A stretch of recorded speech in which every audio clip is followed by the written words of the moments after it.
Alright, the third and final keepsake we want to look at is the shadow box. Now, I have to confess, I botched this tutorial up. There's a whole section where you were supposed to see me apply adhesive to some pearlescent cardstock and proof grade black acrylic. Well, I forgot to hit record. Just know that when you see me putting in the black acrylic to be lasered, it already has 3M 200 MP adhesive applied to it. It looks like this. And when you see me applying the cardstock to the shadow box backer board, it already has a thin layer of spray adhesive applied to it. Okay, with that out of the way, let's get on with the tutorial. Alright, the first thing we want to do is go to the Glowforge and put in our pearlescent paper. Now in this case, what I'm also doing is putting on some magnets that are covered or coated with masking tape. I'm putting those in the center of the paper in order to keep the paper from being blown around by the vacuum blower on the Glowforge. Alright, so we'll go to Upload in the software. We'll pick our template. This is an 8x10 that will match the shadow box that we'll be using.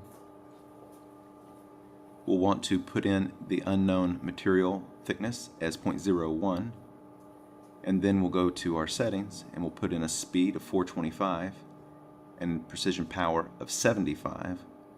Again, we'll keep the focus height the same as the 0.01. We'll zoom out and we'll position the 8x10 template in the middle of our 12x12 piece of paper. We'll print. We'll let the Glowforge scan and prepare the design, and then we'll be ready to print. So it's going to take 17 seconds. We'll press the Glowforge button, speed things up.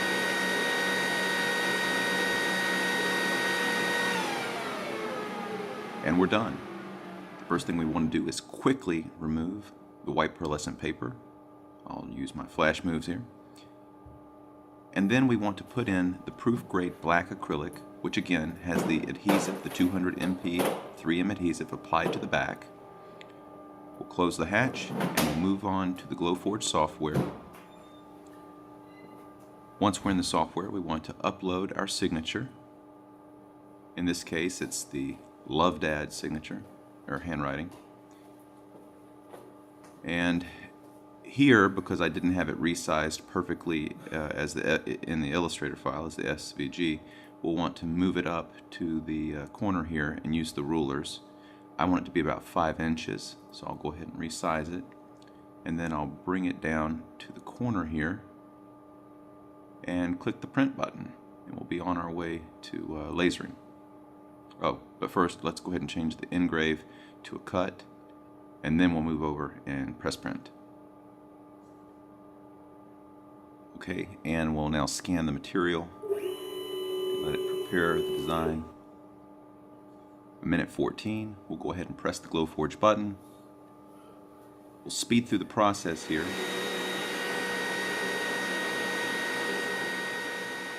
And we're done. So we'll pull the black acrylic out. Again, you'll see at the bottom here the 200 MP adhesive, and we'll bring it over to the table so we can then get our shadow box and get things prepped. Alright, so I'm going to speed through this real quick. I'm pulling out the the backer board for the shadow box, and as I noted in the beginning of the tutorial, I'll need to put spray adhesive on the backer board, and I'll also need to put spray adhesive on the white paper. I've now done that, and I'm placing it on top of the backer board. Now obviously you want to get the pearlescent paper lined up correctly, and in this case I'm going to have to put my big head in front of everything in order to do that, and I apologize in advance. And even then I didn't get it exactly correct, but anyway, so we want to go ahead and do that. Make sure you don't leave any air bubbles. Ideally you want to get a squeegee. I didn't have anything around except for a t-shirt, so I'm going to try to squeeze the air bubbles out so there are no air bubbles. And once the paper's on the backer board, of course, we're going to put it back in the shadow box when we're completed with the letters on the white paper, adhered to the white paper.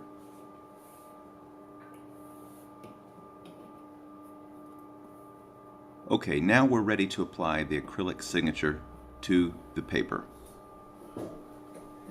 So the first thing you'll want to do is get the acrylic signature and in this case it's a lot of various cuts. We'll want to place those on the paper and make sure they're centered. Now you'll see when this is all said and done, I still don't do a very good job of it. Part of it's because I didn't want to keep putting my head over the center of the camera.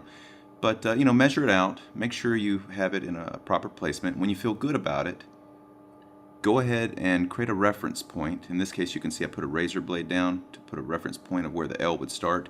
Then I took the adhesive paper off the back of the L, placed it, and then slowly went through and placed each letter down until it was in the proper space. It'll take a little bit of time, and of course we're speeding this up dramatically, but basically it's taking adhesive off and placing the letter down, adhesive off, placing the letter down until you get it just right. And in the end, you have a pretty nice shadow box that will make a family member very, very happy.